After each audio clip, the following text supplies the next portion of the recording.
এক ব্যক্তি প্রচুর ইবাদত করত, আল্লাহ পাক তার ইবাদত করার জন্য পাহাড়ের চূড়ায় একটা সুন্দর ব্যবস্থাও করে দিয়েছিলেন। সেখানে ডালিম গাছ হতো, ঝর্ণা আসতো, খাবারের কোনো অভাব নাই।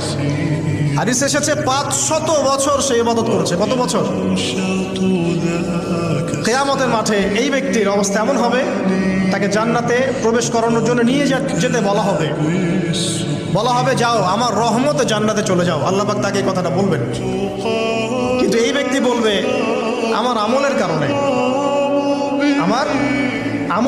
আল্লাহ পাক বলবেন আমার রহমতে জান্নাতে চলে যাও। ব্যক্তি বলবে আমার আমলের কারণে।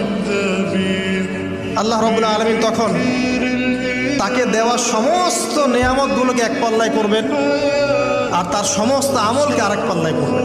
একটা চোখের যে নেয়ামত আল্লাহ পাকের, সমস্ত আমল ও 500 বছরের ইবাদত এতটুকু হয়নি। তারপর তাকে বলা হবে ওকে জাহান্নামে নিয়ে যাও। এবার জাহান্নামে যাওয়ার সময় সে বলবে আল্লাহ তোমার রহমতে আমাকে মাফ করে দাও। তখন আল্লাহ পাক তাকে আবার ডেকে নিয়ে আসবে, বলবেন যে তোমাকে যে আমি ইবাদত করার জায়গা করে দিয়েছিলাম, এটাকে তুমি নিজে করেছো না আমি করেছি? সে বলবে আপনি করেছেন। তোমাকে যে আমি সৃষ্টি করেছিলাম তখন কি তুমি কোনো আমল করেছিলে? বলবে না। তাহলে তোমাকে যে সৃষ্টি করেছি আমি, এটা কি তোমার আমলের কারণে? না। তোমাকে সারা দুনিয়াতে এত নিয়ামত দিয়েছি, এটা কি তোমার আমলের কারণে? সে বলবে না।